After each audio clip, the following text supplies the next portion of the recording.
All right, so I realize we're ostensibly here to talk about the ethics of publishing. So I spend a lot of time thinking about publishing. I don't. I'm gonna. Hopefully hopefully these things are just mostly discussions, right? So I didn't want to just lecture to you for an hour since that seemed really boring.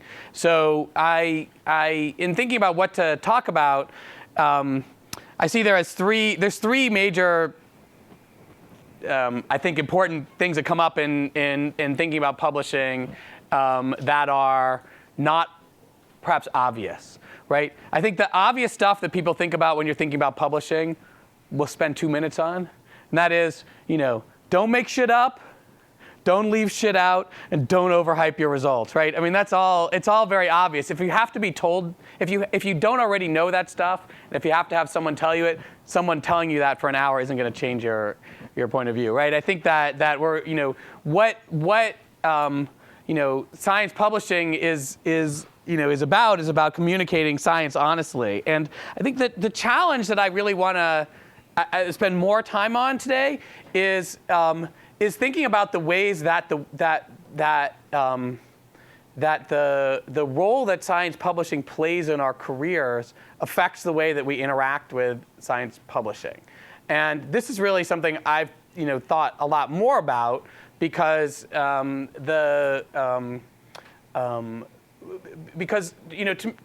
my point of view, the way that scientific publishing is structured today is terrible, right? And that it's terrible in a bunch of ways, and it probably the biggest, I think most underappreciated and most important thing to think about if you're sort of thinking about publication ethics is not, do I doctor my results or something? I mean, I think that that's all sort of pretty obvious, but it's the way that the infrastructure of scientific publishing colors the way that we interact with each other, the way we interact with the publishing world, and really the way that we interact with the public. And so just to give you a minute or two of background, for those of you who don't know, for most of my career as an independent scientist, I've been sort of on the side working to alter the way that scientific publishing works. And the main, for the last decade, the main target of our efforts at reform are the economics of scientific publishing, right? I think that probably most of you are aware that for the most part, science publishing is a business that works on subscriptions, and it's a very big industry. Does anyone know how big an industry it is?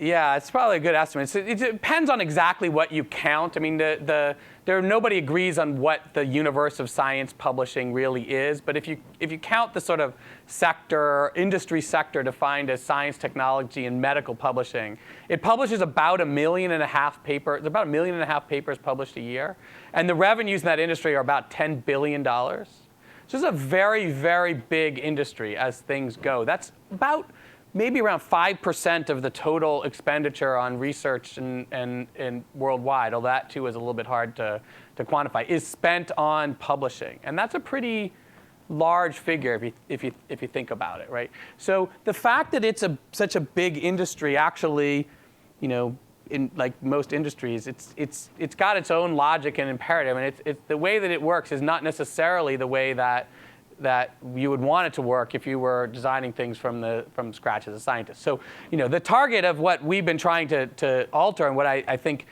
I sort of want to have a discussion about is the economics of publishing, and the fact that a subscription-based publishing model basically means that the vast majority of the world doesn't have access to things that you publish. And I think one of the important questions I think everybody needs to ask when they publish something is, who is your audience? What are you doing this for, right? And I think that there's a very complicated thing, and I think we don't like to say it very often, but the reality is a lot of the time when we're publishing something, we don't actually care if anybody's going to read it, right? And this is a bit of an ironic thing, right?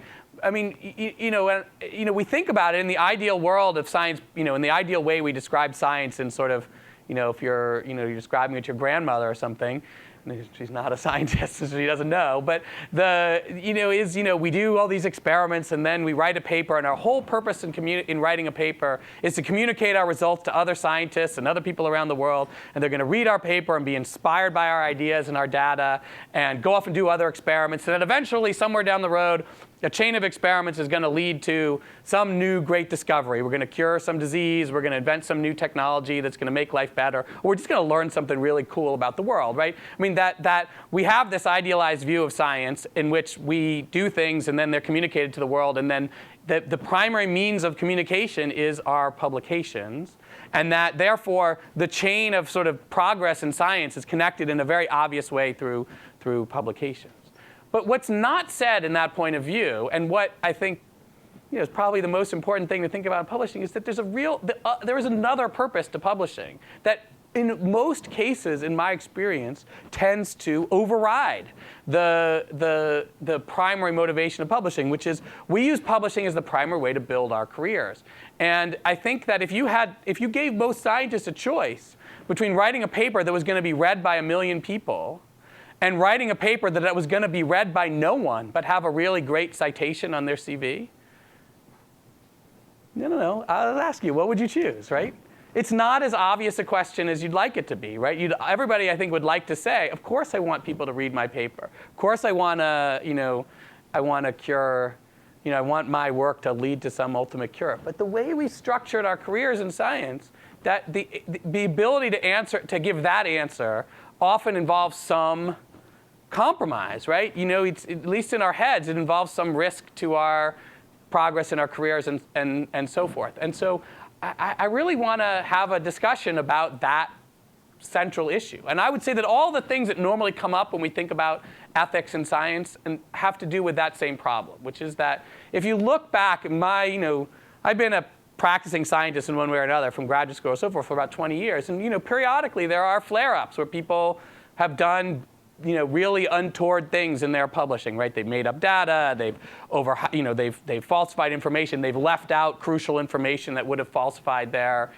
claims, or I think every day you see people overhyping their results. I mean, it almost never happens that if you read a press release about a paper and then read the paper that you come to the conclusion of, yeah, the paper actually says that, right? Usually it's like, okay, maybe if you really reach in for the stars, that's what the paper actually concludes. But that those three things happen because people want publications that are gonna mean something. They want stuff to be noticed in the way that they're noticed that builds your careers, in the way that gets noticed for getting you a job or getting you tenure or getting you grants or so forth.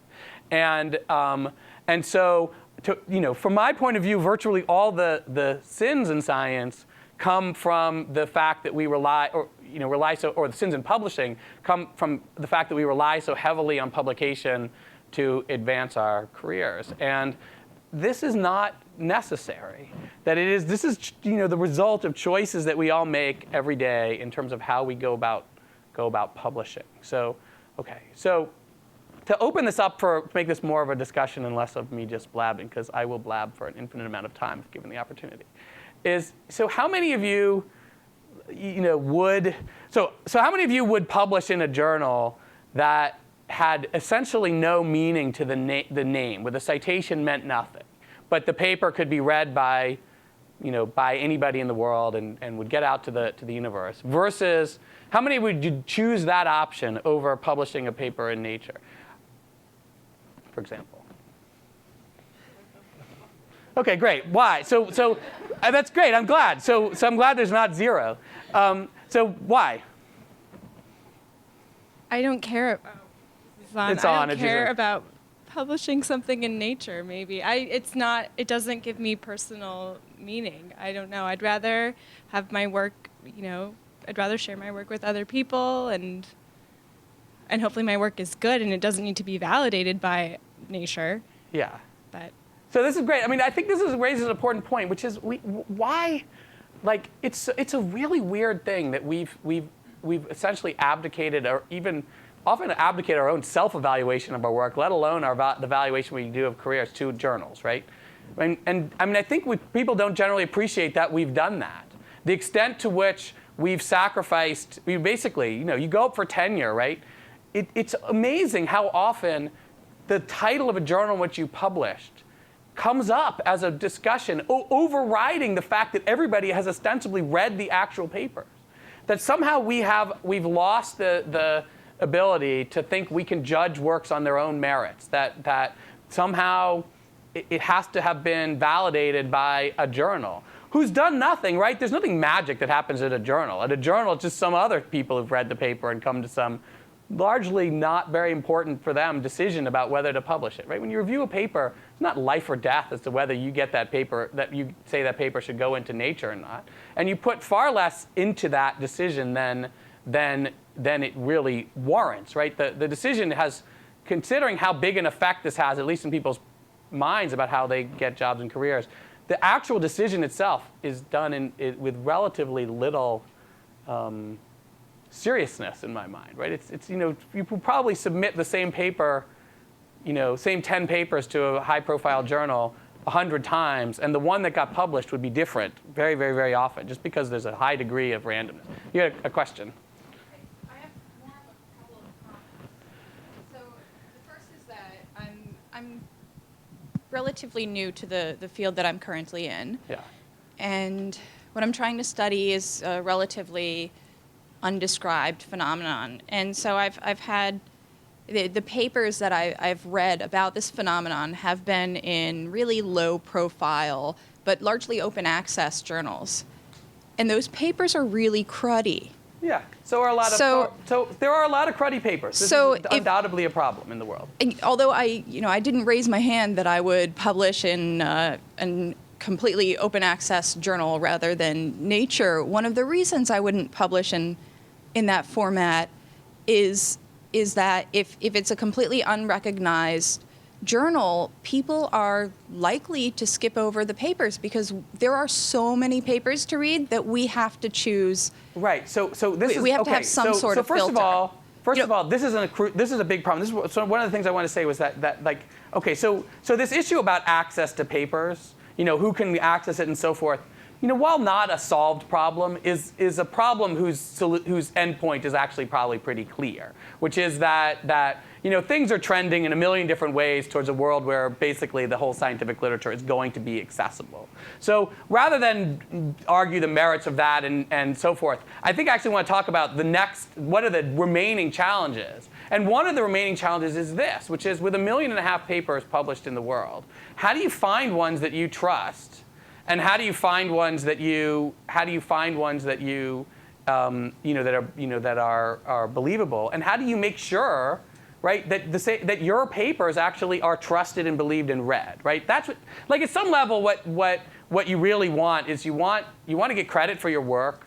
You want your work to be noticed, and you want people to believe it, right? I mean, you want it. You don't want to. There's ways of getting noticed that are not necessarily good. And so there, it is a big question. And it's actually, I mean, I think there's a bunch of interesting research on the field, which is that if you ask the people at NCBI who run PubMed, right, when people do a search, right, they have a tremendous amount of data, right? They get a huge amount of traffic when people do searches. When someone does a search, what is it that leads them to look at a particular paper, right?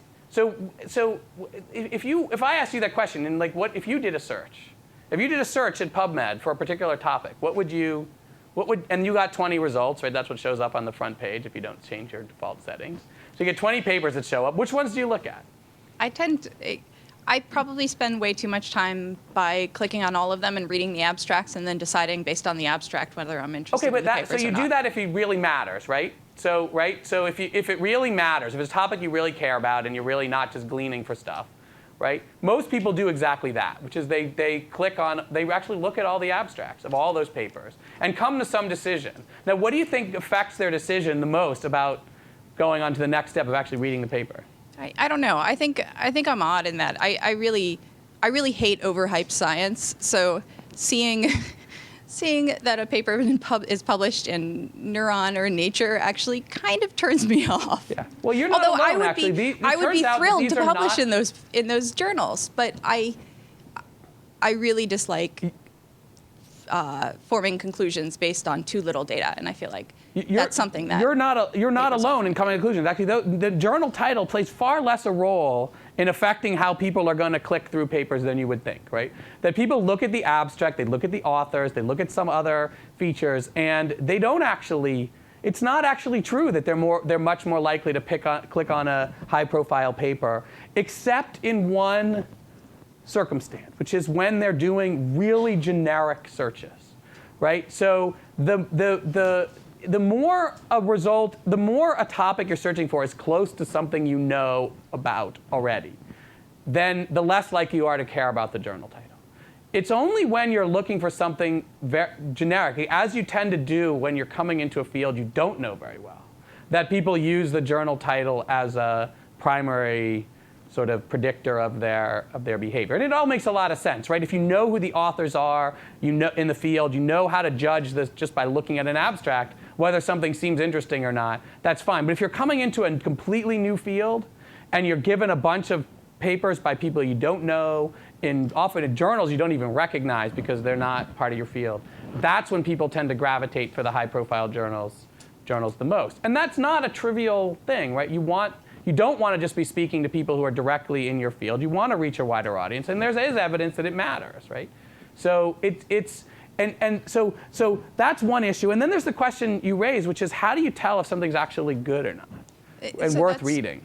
That's well, I spend too much time reading papers and then later dismissing them. But another thing that I wanted to say is that with faculty hiring decisions and tenure decisions, I have no experience in this, but I imagine that some fields are so technical and the information that one needs to judge a paper is so specific that not everyone on the hiring committee will have that knowledge. So either it's going to require more time being put in by the hiring committee, which I expect wouldn't be a popular thing. Right. I mean, probably the simplest thing to remember is that the easiest way to understand most people's behavior in the situation is they're lazy. Yes. Right, or they're just really busy. They have priorities. Maybe not the best priorities. Yeah. They have priorities. And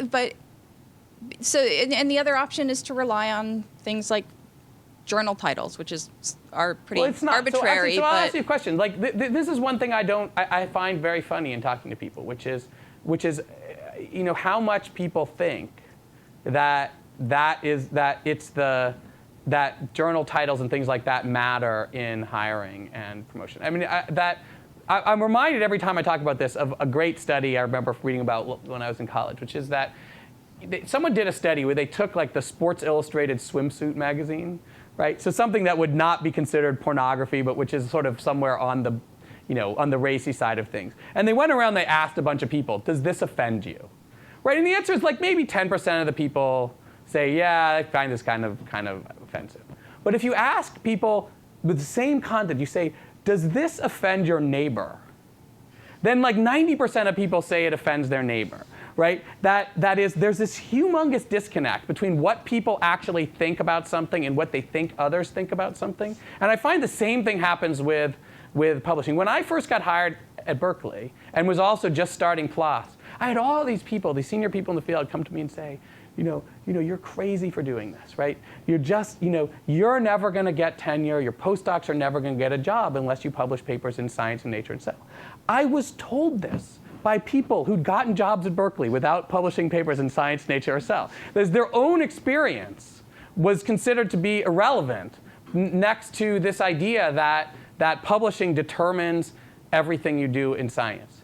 And I don't want to overgeneralize from small numbers of examples because I think that probably my own experience is not representative because I was so publicly associated with sort of fighting the journals. I could sort of get away with a little bit more. But my first 4 postdocs who went onto the job market not only did not publish papers in Science or Nature and Cell, they had not yet published their postdoctoral work. Okay? It was done. They'd done it. They'd done really spectacular work. But none of them had published it yet. And they all got jobs. They all got good jobs. In this job market, would that happen, do you think? I think it can still happen in this job market. I don't know. Like, it is a tighter job market, although it was never the job market was never easy, right? I think that we can romanticize it a little bit, but it wasn't like, it's not like it was, some kind of, everybody applied for a job and all of a sudden they got them. The point is that actually there's a lot of other things that matter, right? And I think people tend to vastly underestimate the importance of things like their advisor's letters. What would probably happen in the case you put forward of a committee of reviewing people who were in a field they didn't know particularly well is not so much that they would look at the journal title, but rather they would rely on other people's opinions, most notably the people who are writing letters.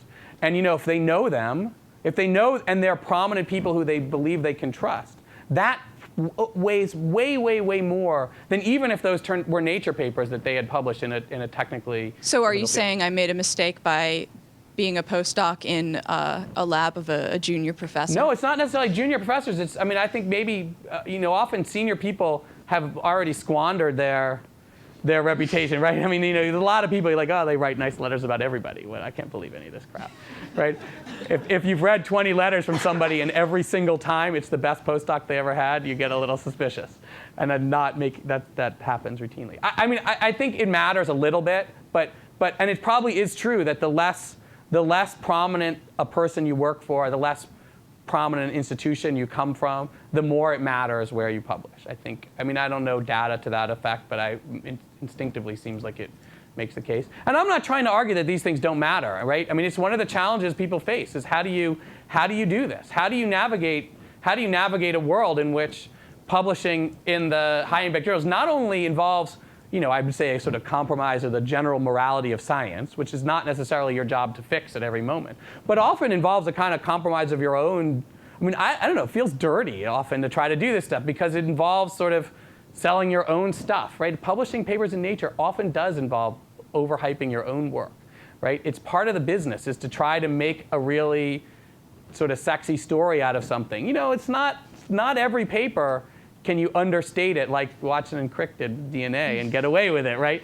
It's a hard problem, and I don't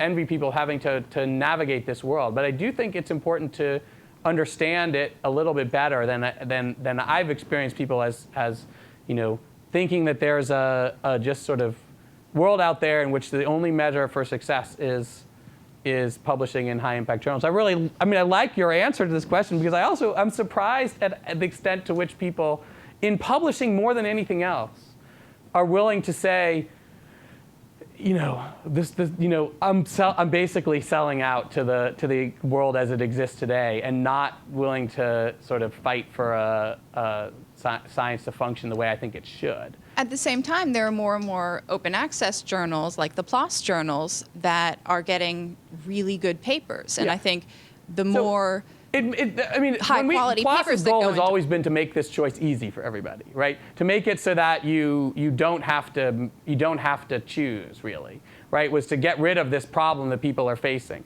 The problem is though, I helped found PLOS, but I now think PLOS is becoming part of the problem in some ways now, which is we at PLOS journals still do something I think that they shouldn't do, which is they judge papers based on their impact prior to publication. But not PLOS One. PLOS One doesn't, right? So I think that the world that I would like to see happen in the future, that doesn't happen, right? When you're ready to publish your papers, they're published, with the thinnest of all possible filters. Right, where you basically make sure that it's not just completely made up crap. Some preliminary screen, right? Which you can do. There's probably only been 10 papers submitted to journals in the past decade where it was confusing as to whether this was a legitimate work of science or not from first scan. Some of the creationists do their best to try to hide they really try to make things look like they're real science, and yet at the end they're not. And a superficial reading might not catch that stuff. But for the most part, it's not hard to tell when someone's, submitting a paper that proves that pi is 3.125, which is going to happen in mathematics. I think most of the crazy stuff is obviously crazy, and most of the stuff that's done by a funded scientist at a legit, at a real research institution. Is easy, it's easy to tell that it's at least a credible effort at science. And I think that stuff should just be published. Do you see any value then in kind of not, in avoiding wasting people's time by making sure that a paper actually has some meat on its bones? So the question is, yes, I think there's a tremendous value on it. Do you think, but the first question is, do you think the current system does that well? No. Right, it does it really poorly, right? Like, this is one of the other things. Like, why do people want to fall on their swords to defend peer review in the way it exists today, given that, I would say the most common conversation I've had in my scientific career at the bar, at meetings, is, fucking reviewer number 2, man, they're such an idiot, right? Like, okay, sometimes it's reviewer number 3, but that's like everybody. Every time they're complaining about some stupid reviewer or some stupid editor who doesn't understand what they're doing and has made them do some crazy set of experiments to try to prove some point. Everybody hates the system. Nobody thinks it works well, and yet they're willing to go to the mat to defend it, right? So I mean, I think it's like that quote, anybody who respects the law or likes sausage should never watch any of them being made, right? Like there's something so unseemly about both politics and sausage making that makes you not want to participate in them. But I think the same is true of peer review. I mean, anybody who participates in it with their own papers hates it, right? Nobody thinks that their papers get a fair shake or that the evaluation is a good one. And yet somehow we think that the end product of the system is going to turn out to actually be efficient. I mean, part of it is just that the people who've succeeded in science and who make decisions are the ones who've succeeded in this system. And so they have a natural some natural loyalty to the system the way it's built up. But it's really not, it's really not a good thing. It doesn't evaluate papers well. At best, even if it works well, even if the 3 people who reviewed the paper and the editor were real experts in the field, knew what they were talking about, and spent time reading the paper, which in my experience almost never happens, that's true. Invariably, it's pretty clear that 1 or 2 of the reviewers only gave it a cursory evaluation. It's rare to get 3 thoughtful, even if they're negative, thoughtful reviews. And very rarely is the editor actually an expert in the field. Just the law of numbers. It's not their fault. It's just they're experts in some stuff, and there's far more science out there than there are editors who are dealing with it.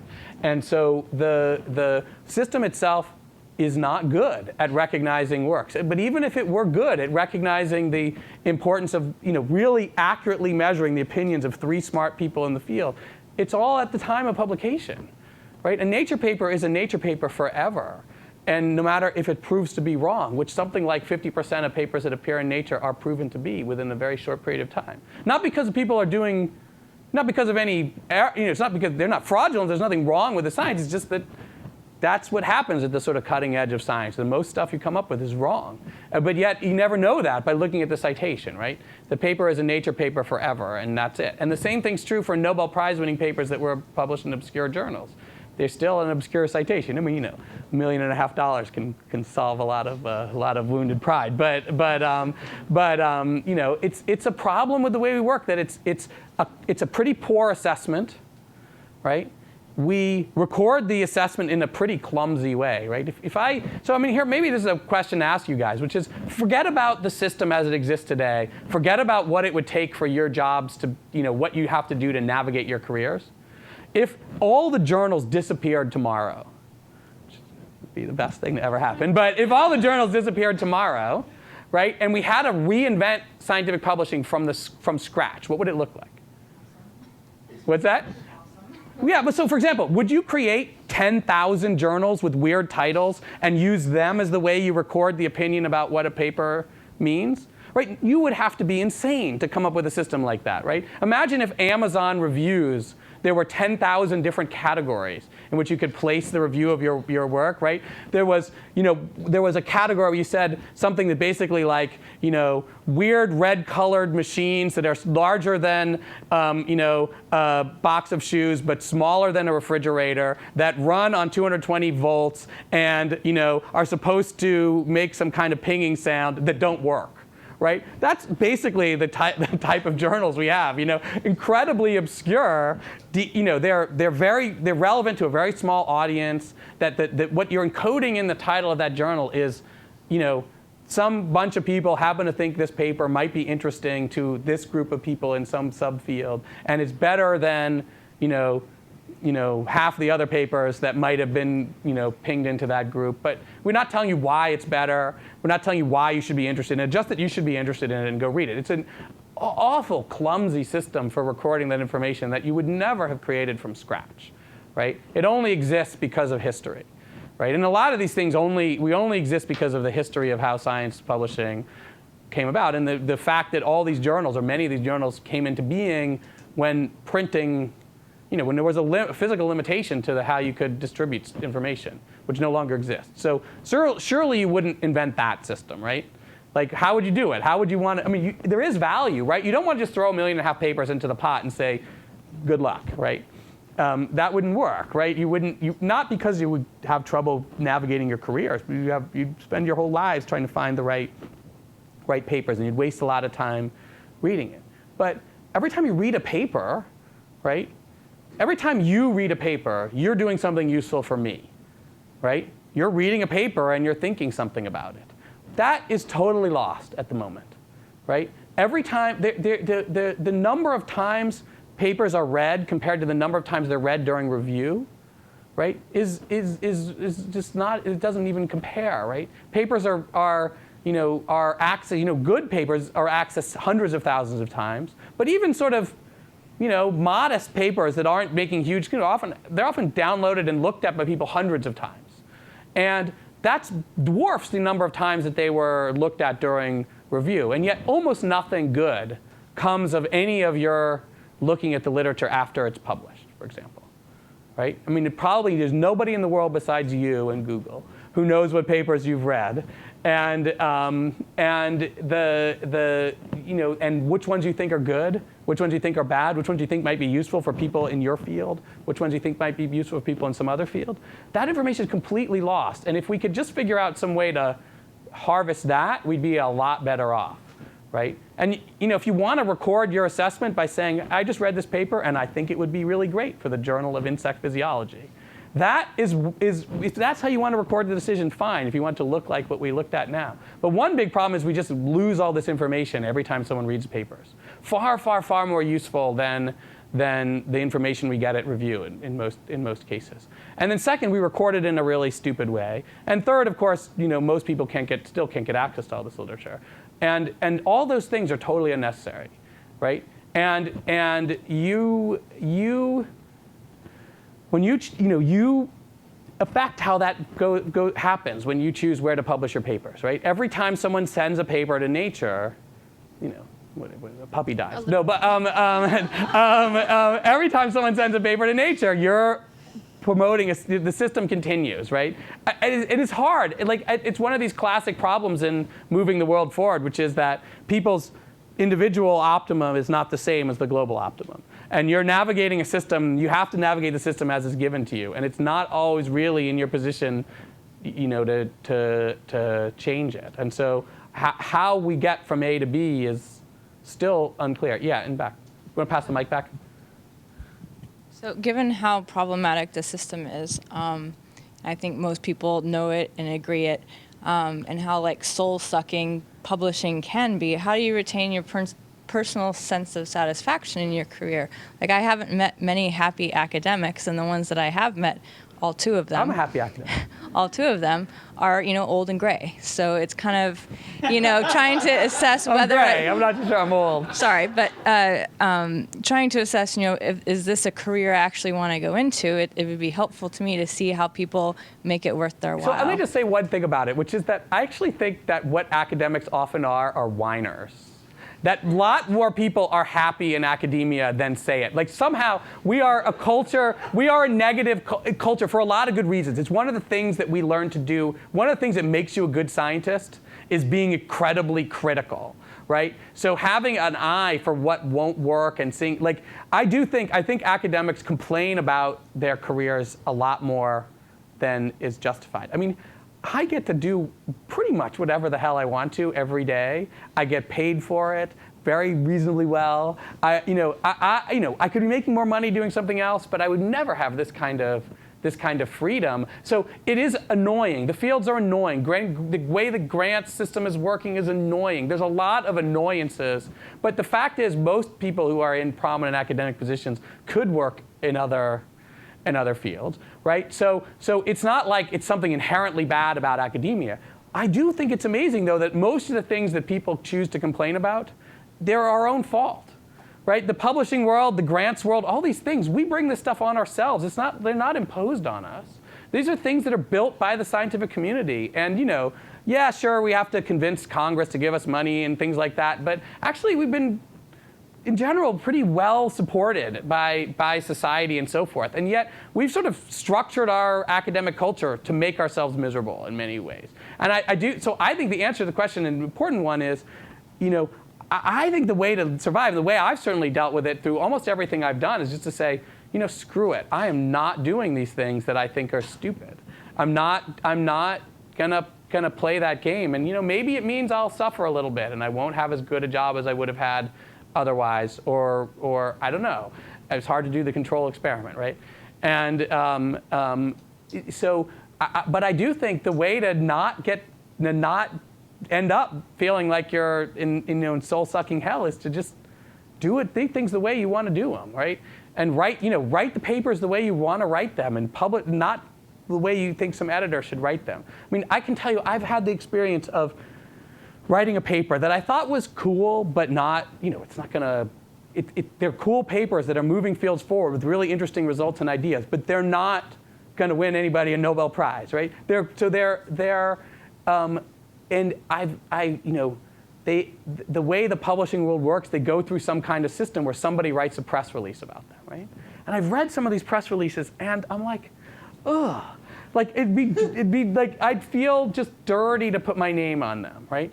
And then I rewrite them in an honest, scholarly kind of way. I mean, so one thing I think we've lost the ability to give credit to other people for their work, for example. I just got back from the Drosophila meeting, the annual meeting, and I was amazed at how many talks, like people were, despite knowing that in the audience were all the people who had done all work in their field, their talks were still like, I did this, I did this, I did this, I did this. We've we've sort of lost the sense of sort of honesty in describing the science and our role in it. And it just, I mean, I know from experience, it feels so much better to write a honest paper and an honest, description of your work, even if nobody's going to read it, than it does to, which is never true. People will read this stuff. Than it does to try to make things, to try to fit things into some model that someone else has decided is right for science, or to fit them, into a way that they go into a journal. I mean, I've had the experience. I've not been completely immune to these influences. I've had the experience of sending papers to high-profile journals. In my case, it's PLOS Biology, and had them go through a series of ringers in which they got less and less interesting the more and more I tried to accommodate reviewers' comments. And I think this is a huge problem, right? I mean, the way that the review works is basically you get reviewers who haven't done the work, don't know your work very well, don't necessarily know what your motivations are, telling you how to do your science, right? I don't think there's any way that on average at least, won't turn out into making stuff less interesting. And then ultimately, after a year of fighting with this, the paper's still rejected, right? And then I can say, you know what? To hell with all that stuff. Go back and just rewrite the paper the way I wanted it to. Those papers are my favorite papers that I've ever written. Not because they're going to get me grants, or because they're gonna I don't know, do anything other than influence a small number of people who read them. But those make me happy to be a scientist. Those papers where I've done something, I've described it well and honestly, and I feel like it's mine.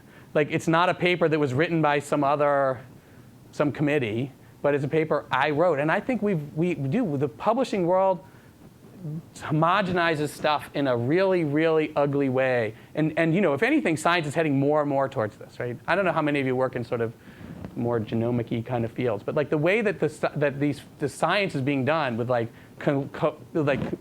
groups of 100 people all like working together and having conference calls every week and doing all these things, it's awful. It leads to a kind of groupthink in science that is precisely the thing one should always try to avoid. That if someone else is thinking about something or doing something, it's a best reason you can possibly have to not do it, right? Like, so I just think, I don't know, and I think that this is not all problems with publishing, but they're very heavily influenced by the way we think about publishing. Like, for example, how often do you see like back-to-back-to-back papers with people have done, knocked out the same gene in mouse and described its phenotype?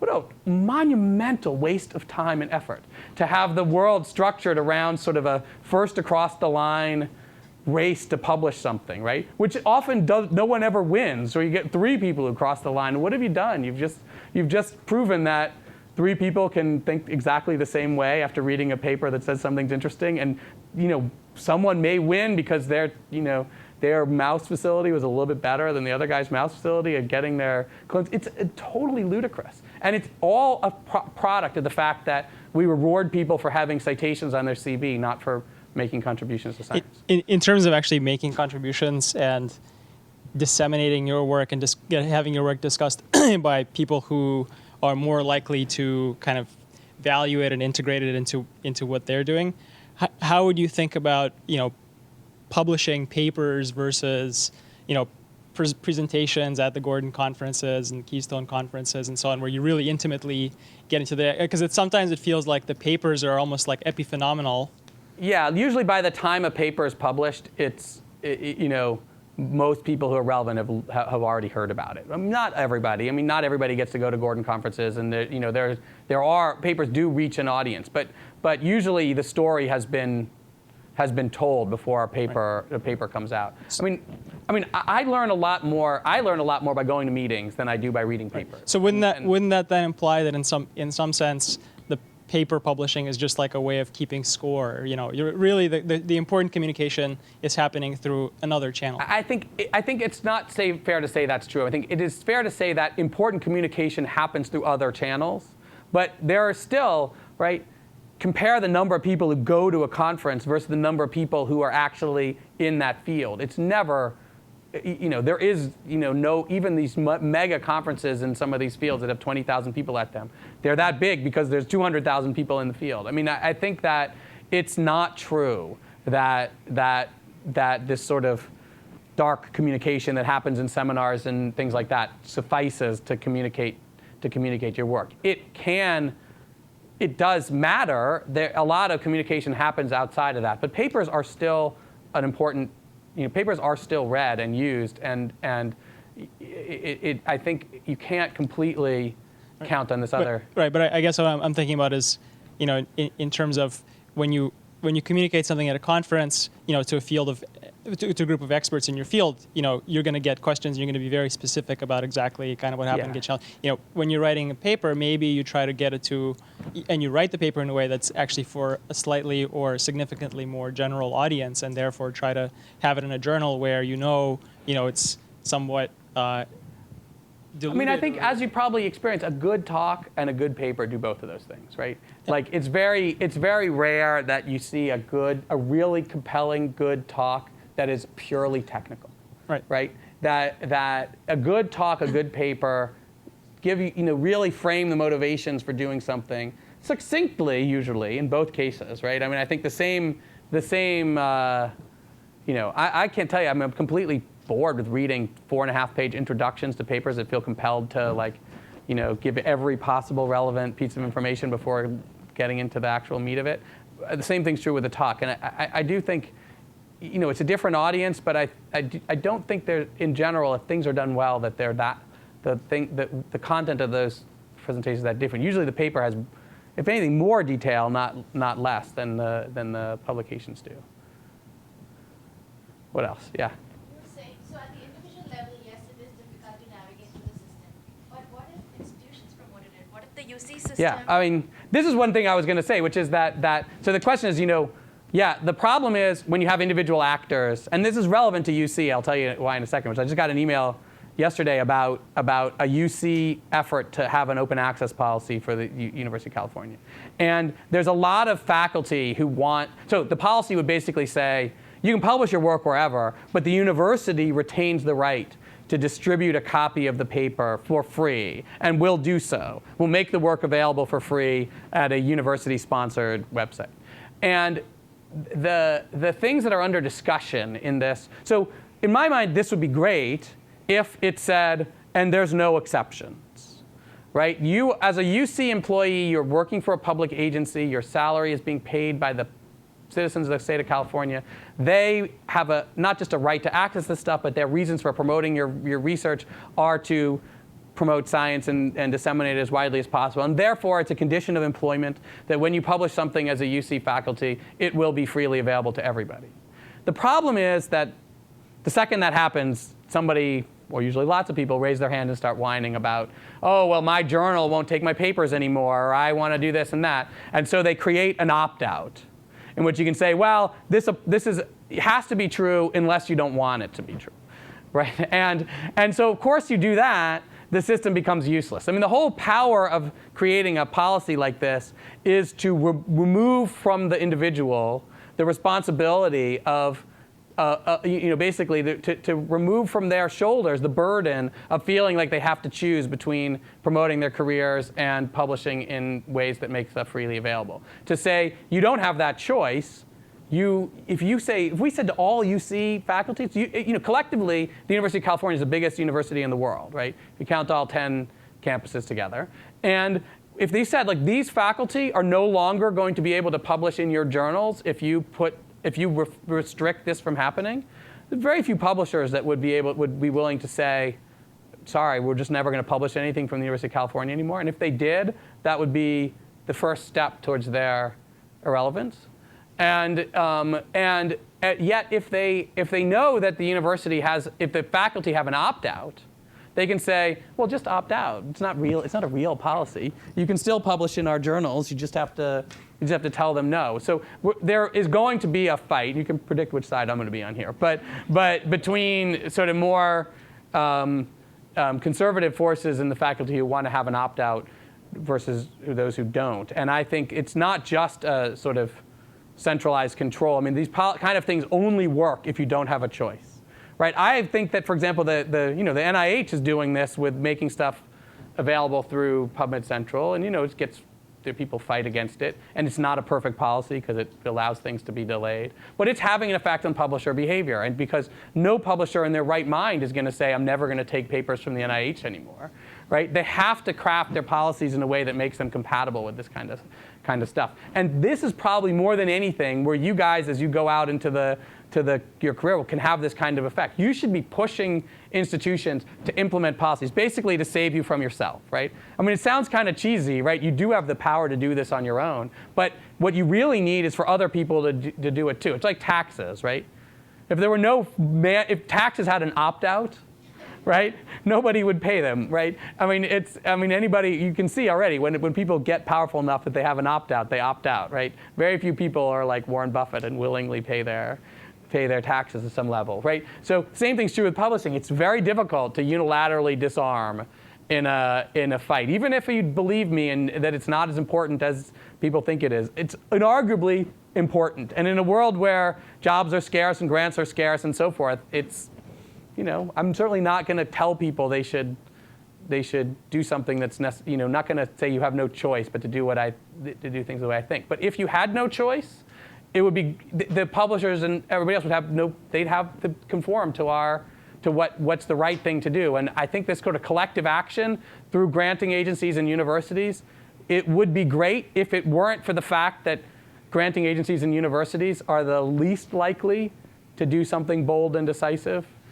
So maybe for those of us who are going in the job market or are going to be up for tenure or things like that, is there a mechanism by which you could give people an open access stamp of approval or something like that? Say this person is committed to open access, so therefore you should judge them in that context and not expect them to have. That happened with me. In fact, when I went up for tenure, so I mean, maybe you may or may not know this, and I didn't know this actually at the time, but at University of California and many state institutions, you actually get to see your tenure letters that other people write about you, which I was totally astonished. When they said, here are your tenure, you want to come review your tenure letters, I thought it was some kind of mistake. So I ran down there to look at them. But it turns out this is policy, right? It's sort of part of the sunshine policy they have at UC, that you get to see stuff. It's redacted, sort of. But one of the things I thought was amazing was how many people said, oh, we know, he publishes these papers in PLOS Biology, but that's because he's committed to not publishing in Science or Nature. And those papers could have been in Science or Nature. May or may not have been true. But I do think if you make a point of it, right, if your whole CV contains only open access publications and you make a point of it and say to people, look, this is what I've done. I've chosen to do this. Then it carries a lot more weight than if you've got a Nature paper and a PLOS Biology paper, and they just say, oh, that second paper just didn't get into Nature, right? So if you already have a Nature paper, then you're screwed? Yeah, well, I mean, not necessarily. As a postdoc, I mean, I had I had a series of papers in Nature and other journals in a postdoc before any of these journals existed. So it's possible to, I think if they continue to be a mix, you can probably be exposed as not being sincere. But I've made a point of it, and I've made a point of it in saying things about my postdocs who've gone on the job market, and said, look, I mean, this is, look, they publish their papers in PLOS Biology and PLOS Genetics. It's not, these are great, these are really good papers. They did this because the lab and they have a commitment to do this. And people who join my lab know where they get to publish. I mean, have you in your postdocs number of citations on the papers that you thought could have been in Nature or Cell been the same? In part because I think that's kind of not a good measure. It's not a great measure, and it's also rarely, right? I have a paper from when I was a postdoc many years ago that's very, very highly cited, but it takes a while to get to that point. Usually when you're going on the job market, citations are not accumulated yet from your significant work. Even if they've had a big impact in the field, it's just not a good measure of their impact. I have written things like, this postdoc's work is now being used. People have asked us for all the reagents and things that you can actually describe as having an impact. I mean, it's one of the reasons why Nature and Science still exist. Why we have a system in which we rely on something that is as unreliable as review in something like Science or Nature, which is because it is actually making a prediction, right? The problem is citation counts after 5 years may be a great way of judging the impact, or a way of judging the impact that the paper has had. But usually you're in a position, it's very rare that you're evaluating someone on work they did 5 years ago, right? Tenure maybe being one of the sole exceptions for that.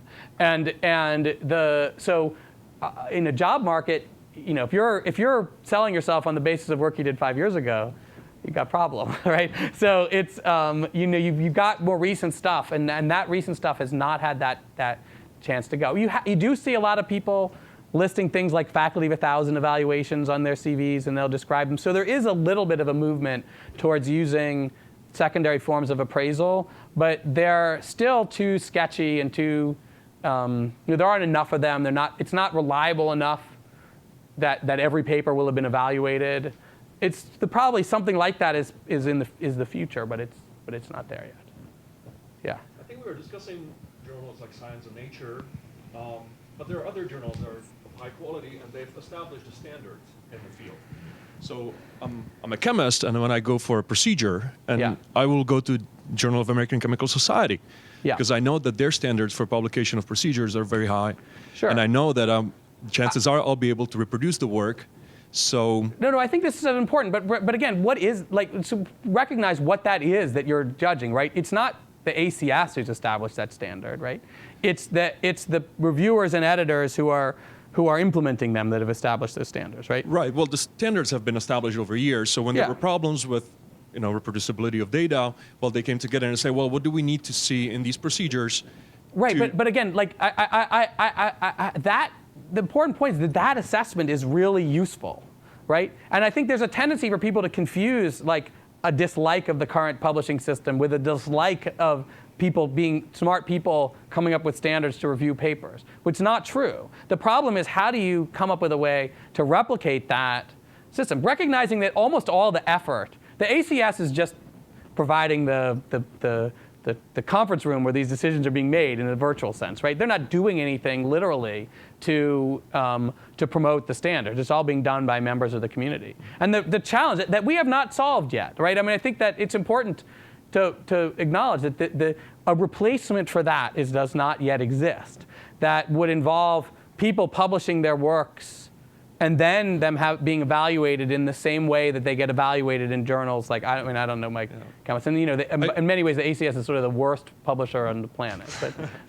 But I guess that sort of these standards can be developed if the community knows that field. I mean, if it's a more specified field, let's say chemists, synthetic chemists, right? So in journals that are more like I don't want my papers being evaluated by chemists, right? I mean, not because I dislike chemists, but because they don't share the right criteria. So you have to have mechanisms by people in a field get together to evaluate their works in their field. That's a common and important thing to have happen. And I don't know. I mean, you guys should be the ones who invent this stuff. Like, I don't know how to replace the current system perfectly. I just know that it's terrible, and that it's weird in a world of scientists who whole success in their careers is based on breaking down common assumptions. Right? You're not going to succeed as a scientist if you approach the field and say, well, this is just the way it's done. I'm going to do it that way, and it works. But that's not what I was saying. I was saying that this is actually a very useful thing for us, knowing that journal has a high standard. So the question is, how do you replace that? But why would I want to have it replaced if it's actually a very high quality journal that I can trust? Because most of the time. The question is, why do you want to have it replaced? The answer is very few people outside of the chemical community can benefit from it. But then they're paying for it, and first of all, it's going to whether you want it to be replaced or not, it will be. That model for publishing is not going to last. But then again, it goes back to who is our audience that we write those articles for. Maybe most of my papers actually are not for Nature and Science audiences, but they will be for my field. Okay, but what about, let's take an example. So my mom is a chemist. She is. I'm just not making this. This is not an apocryphal example. My mom is a chemist, and she's a teacher, and she's no longer a practicing researcher really, but she's an instructor. But she's a chemist. She was a researcher for a long time. She doesn't have access to most of those journals. Or in some of the places she worked, she didn't have access to most of those journals. So yeah, it's not true. It's not likely to be true that some 12-year-old in Tasmania wants to read a method in sort of analytical chemistry. But there are a lot of people who do want to read this stuff and who would benefit from it, who are in your field, who don't have access to it. And I absolutely agree that the articles should be available publicly. Yeah, there's no question. But the ACS does not agree with you. Well, so it's a complicated thing. So how do you? But that is not true. Well, it depends. Well, we are an HHMI lab, and so we do need to make our articles available. And they are publicly available. Right, because we pay extra for ACS is not going to fight HHMI, so that's good. So HHMI has some power here. That's your point. Yeah. Right. The point is, most stuff published in ACS journals isn't available to most people. Well, it should be. No, I agree. So the question is, if you say it should be, then you can't accept that journal the way it exists. I'm against destroying all these structures that we've created, all these standards that have for journals, and just start all over again. But why do you have to? Like the editors and reviewers for I don't know what journal you're talking about, but they could just quit tomorrow and go and start a new journal. Right. There's no reason it has to be done through ACS. Yeah. It's just their unwillingness. I know people look like they have to leave, so we can. I guess it's past my time. Is that correct? We can wrap it up. Just make sure that you signed in, and we have evaluation forms that you can fill out. They're very helpful to leave over there. I just have one leaving thought. Where is there a place where there's an ongoing discussion where people can talk about this? I know in the vision science community, the CVNet. Yeah, there online is. Thing, part of they're having a really active discussion about it. Where can people join There is in the no single place where this stuff happens. I mean, it happens in different communities and different flare-ups depending on what goes on. I mean, the truth is, there's so many different loci for publishing, and there is no centralized kind of outlet for any of this discussion or even any information. In part because you have the discussion around the NIH policy, but that doesn't affect everybody. And so then this discussion just gets reiterated around NSF policy. When genetics, my society, started to think about open access, a big discussion in that field, but then it's repeated, a year and a half later. Field by field. Yeah, I mean, because where is anything discussed centrally in science? There isn't a place, right? There is no common central conversation that everybody's party to. And so for better or for worse, these conversations happen with some degree of redundancy over and over and over again in the world. And it's just, that's just the way science is structured. I would love it if there was some like public, forum that all scientists, subscribe to. Unfortunately, probably the closest we come to that is science or nature, right? Which are hardly likely to be the places where these conversations take place. So there is no answer to that. It's a frustration. I mean, I spend a lot of my spare cycles putting out flames in this field in lots of different places, and it's the same conversation often that's been had over and over and over and over again. But that's just inevitably the way it goes. So the answer is I don't think there is any such place. So everybody start in your field, and then yeah, I mean, I don't have work toward. But I think that the next wave of I think for so long the focus has been on journals, and when really the focus needs to be on funders of science. I mean, we've thought this from the beginning, but really, as bad and as difficult as it's been to deal with publishers, dealing with the universities and funding agencies is, I'll fully admit my biases here. I'm HHMI funded too, and so I have a certain love for HHMI. But because they're smaller, they're not as bureaucratic as University of California or NIH. They can move much more quickly to do things that they think are just good for science. They're also, they're not subject to anybody but their own board, which is a little bit easier situation to be in. But from the beginning, I thought UC should just say, you know what, screw it. Like, not only are we telling all of our people to publish only, make all their work freely available, we're not buying subscriptions to any of these journals anymore. We'll give you a couple years to figure out some new way of winding down your business model. But if UC had said this 10 years ago when we first tried to press them to do so, we wouldn't be having this conversation now. It could be a completely different conversation. But they're both the NIH and UC, and another example of this is when the stem cell thing passed in California. I don't know how many of you were here when this happened. Here was a perfect example to me of a science funding initiative. This was a voter-approved science funding initiative.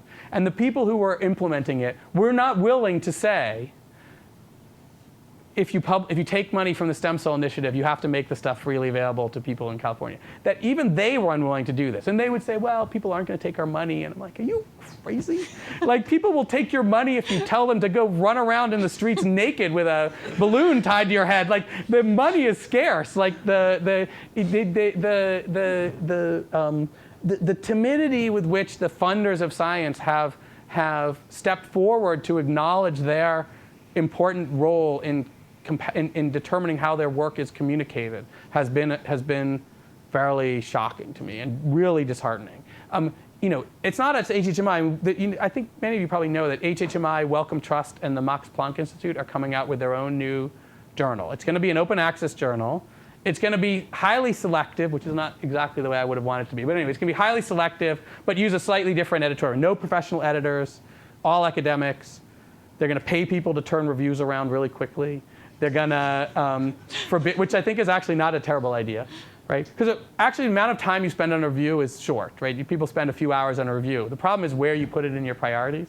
And even a small amount of money can, even like $100 or something, which is what they're going to talk about, could jack the, and they're going to fully fund it. There's going to be no charges for either readers or authors. So fully funded by the funding agencies. And they're basically saying, look, communication is central to what we do. It should work well for what we're trying to accomplish. And the fact that it doesn't is diminishing our investment in science. And I like the fact that these funding agencies are finally admitting, which is really the first time the funding agencies have really stepped forward in a big way and said, this is the way that publishing should work. The journals, they're not doing it.